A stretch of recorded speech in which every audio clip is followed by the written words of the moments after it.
നമസ്കാരം.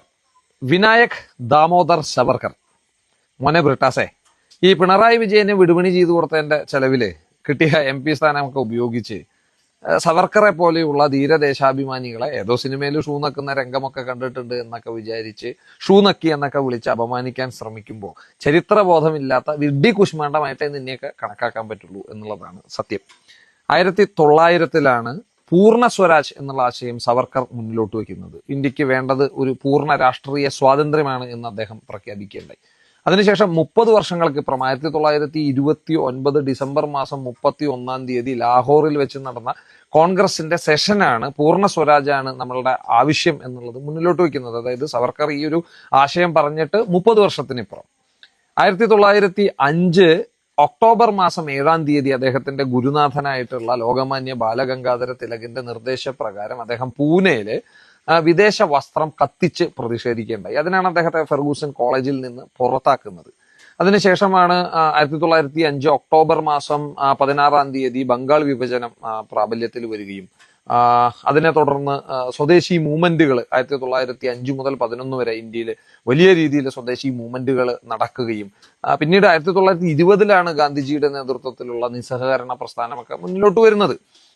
അപ്പോഴാണ് ഇന്ത്യയിലെ പല സിറ്റികളിലും ഇത്തരത്തിലുള്ള വിദേശ വസ്ത്രങ്ങൾ ബഹിഷ്കരിച്ചുകൊണ്ട് അത് കത്തിച്ചുകൊണ്ട് ഖാദി എന്നൊക്കെ പറയുന്ന കോൺസെപ്റ്റ് ഒക്കെ മുന്നിലോട്ട് വരുന്നത്. അതായത് 1905 സവർക്കർ ചെയ്തതാണ് 20 നമ്മളുടെ രാജ്യം ഏറ്റെടുത്തത് എന്നർത്ഥം എന്ന് വളരെ ചുരുക്കത്തിൽ വേണമെങ്കിൽ പറയാം. അപ്പോ അതുപോലെ തന്നെ ഇനി നോക്കിക്കഴിഞ്ഞാല് ബ്രിട്ടനില് വിദ്യാഭ്യാസം പൂർത്തിയാക്കുന്ന കോളനികളിലുള്ള വിദ്യാർത്ഥികൾക്ക്, കോളനികളിൽ നിന്ന് വന്നിട്ടുള്ള വിദ്യാർത്ഥികൾക്ക് അവരുടെ ആ ഒരു ബിരുദദാന സമയത്ത് ബ്രിട്ടനിലെ രാജ്ഞിയോടുള്ള കടപ്പാടും ഇതൊക്കെ പ്രകടിപ്പിച്ചുകൊണ്ടുള്ള ഒരു ഓത്ത് ഓഫ് അലീജിയൻസ് എന്ന് പറയുന്ന ഒരു ചടങ്ങുണ്ടായിരുന്നു. അത് ചൊല്ലിയാൽ മാത്രമാണ് അവിടെ ബിരുദം നൽകിയിരുന്നുള്ളൂ. അപ്പൊ അത് ബ്രിട്ടനിലെ രാജ്ഞിയോട് എനിക്ക് യാതൊരു തരത്തിലുള്ള കടപ്പാടുമില്ല, അല്ലെങ്കിൽ അവരോട് ഞാൻ വിധേയത്വം കാണിക്കില്ല എന്ന് ഉറക്കെ പറഞ്ഞുകൊണ്ട് ആ പ്രതിജ്ഞ ചൊല്ലാൻ വിസമ്മതിച്ചുകൊണ്ട് ബാരിസ്റ്റർ ബിരുദം ലഭിക്കാതെ പോയ വിദ്യാർത്ഥിയുടെ പേരേത് എന്ന് ചോദിച്ചാൽ അതിന് VD സവർക്കർ എന്നാണ് നിങ്ങൾക്ക് കിട്ടാൻ പോകുന്ന ഉത്തരം. അതുപോലെ തന്നെ സ്വാതന്ത്ര്യ സമരത്തിൽ പങ്കെടുത്തതിന് ബിരുദം, അന്ന് പഠിച്ചു പാസ്സായി നേടിയ ബിരുദം ലഭിക്കാതെ പോയ അല്ലെങ്കിൽ നിഷേധിക്കപ്പെട്ട വിദ്യാർത്ഥിയുടെ പേര് ഏതാണ് എന്ന് ചോദിച്ചാൽ അതിന് നിങ്ങൾക്ക് കിട്ടാൻ പോകുന്ന ഉത്തരവും VD സവർക്കർ എന്നുള്ളത് തന്നെയാണ്. അദ്ദേഹം രചിച്ച പുസ്തകം പബ്ലിക്കേഷന് മുമ്പ് തന്നെ നിരോധിക്കപ്പെട്ടു എന്നുള്ള ഒരു ചരിത്രം കൂടെ അദ്ദേഹത്തിനുണ്ട്. അത് 1957-ലെ ഒന്നാം സ്വാതന്ത്ര്യ സമരത്തെ സംബന്ധിക്കുന്ന പുസ്തകമായിരുന്നു എന്നുള്ളത് ഓർക്കണം. ഇനി 1910-ലാണ് അദ്ദേഹത്തിന്റെ 1909 ജൂലൈ മാസം 1-നാണ് അദ്ദേഹത്തിന്റെ ഫ്രണ്ട് മദൻലാലുമൊത്ത് ബ്രിട്ടീഷ് മണ്ണിൽ വെച്ചിട്ട്, ലണ്ടനിൽ വെച്ചിട്ട് ബ്രിട്ടനിലെ ഒരു ബ്രിട്ടീഷ് ഉദ്യോഗസ്ഥനായിട്ടുള്ള കേഴ്സൺ വൈലി എന്നുള്ള ആളെ അദ്ദേഹം അല്ലെങ്കിൽ ആ മദൻലാൽ വധിക്കുന്നത്. പിന്നീട് അതിനെ തുടർന്ന് വളരെ അടുത്ത ദിവസങ്ങളിൽ അന്നത്തെ നാസിക്കിലെ കളക്ടറായിട്ടുള്ള MT ജാക്സനെ വധിച്ച കേസിലും ഗൂഢാലോചന നടത്തിയത് സവർക്കറാണ് എന്നുള്ളത് കണ്ടെത്തിയിട്ടാണ് പിന്നീട് 1910 മാർച്ച് 13 ലണ്ടനിലെ വിക്ടോറിയ റെയിൽവേ സ്റ്റേഷനിൽ വെച്ചിട്ട് അദ്ദേഹത്തെ ബ്രിട്ടീഷ് പോലീസ് അറസ്റ്റ് ചെയ്യുന്നത്. അവിടെ നിന്ന് പിന്നീട് ഇന്ത്യയിലേക്ക് കപ്പൽ മാർഗം കൊണ്ടുവരാൻ ശ്രമിക്കവേ അദ്ദേഹം ഫ്രാൻസ് തീരത്ത്, അല്ലെങ്കിൽ ഫ്രാൻസിലൂടെ ആ പരിസരത്തൂടെ കപ്പൽ കടന്നു പോകുമ്പോൾ അദ്ദേഹം കപ്പലിൽ നിന്ന് കടലിലേക്ക് എടുത്ത് ചാടി നീന്തി ഫ്രാൻസിൽ അഭയം തേടുകയാണ് ഉണ്ടായത്. അന്ന് ഇത്തരത്തിലുള്ള രാഷ്ട്രീയ അഭയം തേടുന്ന ആളുകളെ വിട്ടുകൊടുക്കാനുള്ള നിയമം ഉണ്ടായിരുന്നില്ല, അല്ലെങ്കിൽ അവിടെ വന്ന് മറ്റൊരു രാജ്യത്ത് വന്ന് അറസ്റ്റ് ചെയ്യാനുള്ള നിയമം ഇല്ലാതിരുന്നിട്ടും ബ്രിട്ടൻ അവിടെ പോയിട്ടാണ് സവർക്കറെ അറസ്റ്റ് ചെയ്യുന്നത്. അത് അന്ന് വലിയ കോളിളക്കമൊക്കെ സൃഷ്ടിച്ചിട്ടുള്ള ഒരു സംഭവമാണ്. പിന്നീട് അദ്ദേഹത്തെ ഇന്ത്യയിൽ കൊണ്ടുവരികയും 50 വർഷത്തെ ജയില് വാസത്തിന് വിധിക്കുകയും ചെയ്തു. പിന്നീട് അദ്ദേഹത്തെ കാലാപാനിയിലേക്ക് ആണ് കൊണ്ടുപോയത്. 1911 മുതൽ 21 വരെയുള്ള 10 വർഷം അദ്ദേഹം കാലാപാനി ജയിലിലാണ് കഴിച്ചുകൂട്ടിയിട്ടുള്ളത്. അവിടെ അദ്ദേഹം നേരിട്ട കൊടിയ പീഡനങ്ങള്, ഒരാൾക്ക് പോലും ഉയരമില്ലാത്ത ഒറ്റമുറി ഇരുട്ട് റൂമില് ജയിലില് വർഷങ്ങളോളം താമസിപ്പിച്ചു അദ്ദേഹത്തെ.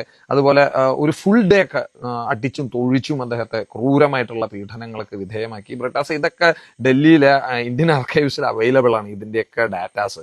അവിടേക്ക് ഒന്ന് പോയിട്ട് വെറുതെ അവിടെ കിടന്ന് ഈ കുത്തിത്തിരിപ്പുണ്ടാക്കി ഈ ആന്റി നാഷണൽ പരിപാടിക്ക് നിൽക്കുന്നതിന് പകരം, വല്ലപ്പോഴും സമയമൊക്കെ കിട്ടുമ്പോൾ ഒരു പണിയൊന്നുമില്ലല്ലോ, പോയി ഇതൊക്കെ ഒന്ന് എടുത്ത് വായിച്ചു നോക്കണമെന്നേ. 1911 ജൂലൈ 16 അദ്ദേഹം കാലാപാനി ജയിലിലാണ് കഴിച്ചുകൂട്ടിയിട്ടുള്ളത്. 1913 ജൂലൈ 16 അദ്ദേഹത്തെ കാലാപാനി ജയിലിൽ നിന്ന് പുറത്താക്കുകയും അതല്ലാതെ വെറുതെ വളവള എന്ന് പറഞ്ഞിട്ട് ഇവിടുത്തെ മറ്റേ സെപ്പറേറ്റിസം കൊണ്ടു നടക്കുന്ന ആൾക്കാരെ സന്തോഷിപ്പിക്കാനും അവരുടെ ഗുഡ് സർട്ടിഫിക്കറ്റ് കിട്ടാനും നടത്തുന്ന ഈ പ്രകടനമുണ്ടല്ലോ, അതൊക്കെ ചരിത്രത്തിന്റെ താളുകളിൽ മറ്റേ ചവറ്റുകുട്ടയിലായിരിക്കും അതിന്റെയൊക്കെ സ്ഥാനം എന്നുള്ളത് ഒരിക്കൽ കൂടി ഓർമ്മിപ്പിക്കുകയാണ്.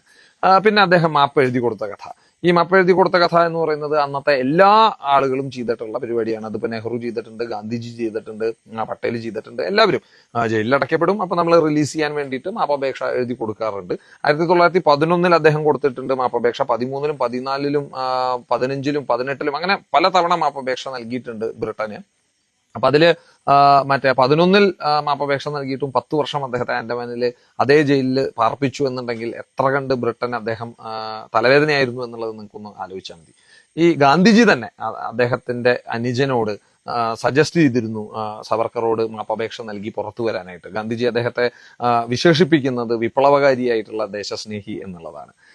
ഇതൊക്കെയാണ് അദ്ദേഹത്തിന്റെ ഒരു പൊതുവായിട്ടുള്ള മറ്റേ ജീവചരിത്രം എന്നുണ്ടെങ്കിൽ, പിന്നീട് 21-ന് ശേഷം 2 വർഷം രത്നഗിരി ജയിലിലും അതിനുശേഷം 24 മുതൽ 37 വരെയുള്ള 13 വർഷങ്ങൾ അദ്ദേഹത്തെ രത്നഗിരിയിലെ വീട്ടുതടങ്കലിലാണ് ബ്രിട്ടൻ പാർപ്പിച്ചിരുന്നത് എന്നുള്ളതും നിങ്ങൾ ഓർക്കേണ്ടതാണ്. അപ്പൊ അത്ര കണ്ട് ഈ രാജ്യത്തിന് വേണ്ടി പോരാടി അത്ര കണ്ട് യാതനകൾ സഹിച്ച ഒരു മഹാനെയാണ് നിങ്ങൾ വെറുതെ ഏതോ സിനിമയിലെ രംഗം കണ്ട് ഷൂ നക്കി അല്ലെങ്കിൽ മറ്റേ എന്താ പറയുക കത്തെഴുതി കൊടുത്തു മാപ്പപേക്ഷിച്ചു എന്നൊക്കെ പറഞ്ഞിട്ട് കളിയാക്കാൻ ശ്രമിക്കുന്നത്. നിങ്ങളുടെ പാരമ്പര്യം എന്തായിരുന്നു എന്നുള്ളത് ഇപ്പൊ ഈ വീഡിയോയിൽ പറയുന്നില്ല, കാരണം പറയാൻ കൊള്ളില്ലാത്തതാണ്. അതുകൊണ്ടാണ്.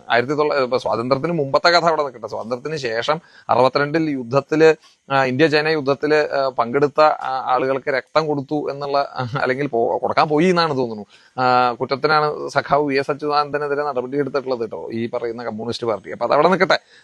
കമ്മ്യൂണിസ്റ്റിന്റെ പാരമ്പര്യം എല്ലാ കാലത്തും അങ്ങനെ തന്നെയാണ്. അപ്പോ സവർക്കറെ സംബന്ധിച്ച്, ഇനി അദ്ദേഹത്തെ സംബന്ധിച്ച് ഒരു കാര്യം കൂടെ, 1-2 കാര്യം കൂടെ സൂചിപ്പിക്കേണ്ടതുണ്ട്.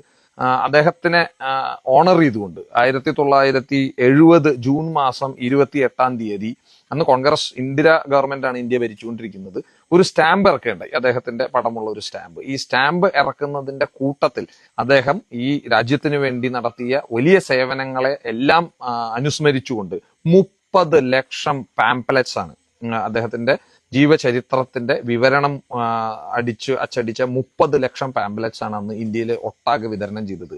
മറ്റേ എന്താ സംഘികളല്ല കേട്ടോ, ഇന്ദിരാഗാന്ധി, കോൺഗ്രസിന്റെ ഇന്ദിരാഗാന്ധി. അപ്പോ എന്നിട്ട് ഇന്ദിരാഗാന്ധി പറഞ്ഞത്, ഈ സവർക്കർ എന്ന് പറയുന്ന ധീരദേശാഭിമാനിയെ പറ്റിയിട്ടുള്ള ഓർമ്മകൾ എല്ലാ കാലത്തും നമ്മളുടെ ഒക്കെ മനസ്സിൽ മറ്റേ എന്താ പറയുക നിറഞ്ഞു നിൽക്കും. ഇനി വരുന്ന തലമുറ ഇന്ത്യയിലെ മഹാത്മാക്കളുടെ ലിസ്റ്റിൽ അല്ലെങ്കിൽ മഹാത്മാക്കളുടെ ആ ഒരു ഗണത്തില് അദ്ദേഹത്തെ എന്നും സ്മരിക്കും എന്നുള്ളതാണ്. ഇന്ദിരാഗാന്ധി പറഞ്ഞതാണ് കേട്ടോ, അതല്ലാതെ സംഘികളുടെ ആരും പറഞ്ഞിട്ടുള്ളതല്ല. അപ്പൊ അദ്ദേഹത്തെ എന്തുകൊണ്ട് എതിർക്കുന്നു എന്ന് ചോദിച്ചാൽ, അദ്ദേഹം മുന്നിലോട്ട് വെച്ച ഹിന്ദുത്വ എന്ന് പറയുന്ന ആശയത്തെ വെല്ലുവിളിച്ചുകൊണ്ട്, അല്ലെങ്കിൽ അതാണ് ഈ പറയുന്ന നമ്മളുടെ നാട്ടിലെ സോ കോൾഡ് ജിഹാദി പെയ്ഡ് ആയിട്ടുള്ള ആൾക്കാരുടെ മുഴുവൻ അദ്ദേഹത്തിനോടുള്ള എതിർപ്പ്. അപ്പോ യഥാർത്ഥത്തിൽ നമ്മൾ മിസ്അണ്ടർസ്റ്റാൻഡ് ചെയ്തിട്ടുള്ള ഒരു കോൺസെപ്റ്റാണ് അദ്ദേഹത്തിന്റെ ഹിന്ദുത്വ എന്ന് പറയുന്നത്. അദ്ദേഹത്തിന്റെ ഹിന്ദുത്വത്തെ പറ്റിയിട്ട് ഞാൻ വിശദമായിട്ടുള്ള ഒരു വീഡിയോ പണ്ടെപ്പോഴോ ചെയ്തിട്ടുണ്ട്. ഒരിക്കലും അദ്ദേഹം ഒരു റിലീജിയസ് ആയിട്ടുള്ള ഹിന്ദുത്വ കോൺസെപ്റ്റ് മുന്നിലോട്ട് വെച്ചിട്ടുള്ള ആളല്ല. അദ്ദേഹം തന്നെ എനിക്ക് തോന്നുന്നത് ഒരു എയ്ത്തിസ്റ്റ് ആയിട്ടാണ് അദ്ദേഹത്തെ വിശേഷിപ്പിച്ചിട്ടുള്ളത്. നോക്കൂ, അദ്ദേഹം എപ്പോഴും പണ്ടത്തെ ഓർത്തഡോക്സ് ആയിട്ടുള്ള മറ്റേ റിലീജിയസ് റിച്വൽസിനെ എതിർത്തിട്ടുള്ള ആളാണ്. അദ്ദേഹം വിഗ്രഹാരാധനയെ എതിർത്തിട്ടുള്ള ആളാണ്. അദ്ദേഹം ഇന്ത്യയിൽ ഇപ്പൊ നോർത്തിലൊക്കെ നമ്മൾ ഗോമാതാവ് എന്നാണ് പറയുന്നത്. ഈ ഗോമാതാവ് എന്ന് പറയുന്ന സങ്കല്പത്തെ ഏറ്റവും അധികം എതിർത്തിട്ടുള്ള ഒരു സാമൂഹിക പരിഷ്കർത്താവ് ആരാണ് എന്ന് ചോദിച്ചാൽ അതിന്റെ ഉത്തരവും VD സവർക്കർ എന്നുള്ളതാണ്. അദ്ദേഹത്തിന്റെ ഒരു ഫേമസ് കോട്ട് ഉണ്ട്, ഗോ മാതാവാണ് എന്നുണ്ടെങ്കിൽ, പശു അമ്മയാണെന്നുണ്ടെങ്കിൽ അത് കാളയുടേത് മാത്രമായിരിക്കും എന്നാണ് അദ്ദേഹത്തിന്റെ ആ ഒരു വലിയ മറ്റേ ഫേമസ് ആയിട്ടുള്ള കോട്ട്. അപ്പൊ അത്രയും പറഞ്ഞിട്ടുള്ള ആളാണ് ശ്രീമാൻ VD സവർക്കർ. അതുപോലെ തന്നെ നമ്മളുടെ മറ്റേ അന്ന് നമ്മുടെ രാജ്യത്ത് നിലനിന്നിരുന്ന അയിത്തം, തൊട്ടുകൂടായ്മ തുടങ്ങിയിട്ടുള്ളതിനൊക്കെ എതിരെ വലിയ മൊമെന്റം മുന്നിലോട്ട് വെച്ചിട്ടുള്ള, അല്ലെങ്കിൽ വലിയൊരു മറ്റേ കാര്യം ചെയ്തിട്ടുള്ള ആളാണ് സവർക്കർ. അത് 1931 മറ്റേ മഹാരാഷ്ട്രയിലെ പതിത് പാവൻ മന്ദിർ എന്ന് പറയുന്ന ഒരു മറ്റേ അമ്പലം അദ്ദേഹം പണി കഴിപ്പിച്ചിട്ടുള്ളതും ഉദ്ഘാടനം ചെയ്തിട്ടുള്ളതും. അവിടെ ഈ നാനാജാതിയിൽപ്പെട്ട ഏത് മറ്റേ മതത്തിലോ ജാതിയിലോ പെട്ട ആളായാലും നിങ്ങൾ ഹിന്ദു വിശ്വാസത്തെ ഫോളോ ചെയ്യുന്നുണ്ട് എങ്കിൽ നിങ്ങൾക്ക് ആരാധന നടത്താനും പ്രാർത്ഥന നടത്താനുമുള്ള സൗകര്യം ഒരുക്കുന്ന രീതിയിലുള്ള ഒരു അമ്പലമായിരുന്നു ഈ പതിത് പാവൻ മന്ദിർ എന്ന് പറയുന്നത്. അതിനൊക്കെ ശേഷമാണ് നമ്മുടെ നാട്ടിൽ ഗുരുവായൂർ സത്യാഗ്രഹം ഒക്കെ നടന്നിട്ടുള്ളത്. മേ ബി എനിക്ക് തോന്നുന്നത് വൈക്കം സത്യാഗ്രഹം അതിന് മുമ്പാണ്, 1925 കാലഘട്ടത്തിലാണ്. അപ്പൊ അതിനുശേഷം ഇത്രയും വലിയ ഒരു മൊമെന്റ് ഇന്ത്യയിൽ മറ്റേ നടത്തിയിട്ടുള്ള ആളാണ് ശ്രീമാൻ വി.ഡി. സാവർക്കർ. അപ്പൊ അത്തരത്തിൽ ഒരുപാട് പറയാനുണ്ട് അദ്ദേഹത്തെ സംബന്ധിച്ച്. അതല്ലാതെ ഏതെങ്കിലും ഒരു സിനിമയിലുള്ള ഒരു രംഗം കണ്ടിട്ട് ഇവാലുവേറ്റ് ചെയ്യാനും വിമർശിക്കാനും പോകുന്ന ആളല്ല ശ്രീമാൻ വി.ഡി. സാവർക്കർ, ജോൺ ബ്രിട്ടാസെ അല്ലെങ്കിൽ ബ്രിട്ടാസിനെ പോലെയുള്ള വിഡ്ഢി കുശുമാണ്ടങ്ങളെ. അദ്ദേഹത്തിന്റെയൊക്കെ പേര് പറയാൻ പോലും നമുക്കൊന്നും അർഹതയില്ല എന്നുള്ളതാണ് സത്യം. അപ്പൊ അദ്ദേഹത്തിന്റെ ഒരു ഫേമസ് കോട്ടുണ്ട്, അതുകൂടെ പറഞ്ഞുകൊണ്ട് നിർത്താം. നിങ്ങൾ ഉണ്ടെങ്കിൽ നമുക്കൊരുമിച്ച്, നിങ്ങളില്ലെങ്കിൽ നിങ്ങളെ കൂടാതെ, നിങ്ങൾ എതിർത്താൽ നിങ്ങളെയും എതിർത്ത് ഇന്ത്യ സ്വാതന്ത്ര്യം നേടുക തന്നെ ചെയ്യും. ആ ധീരദേശാഭിമാനിയുടെ മുമ്പിൽ ഒരിക്കൽ കൂടി ശിരസ് നമിച്ചുകൊണ്ട്, സല്യൂട്ട് ചെയ്തുകൊണ്ട് നിർത്തുന്നു. ജയ് ഹിന്ദ്.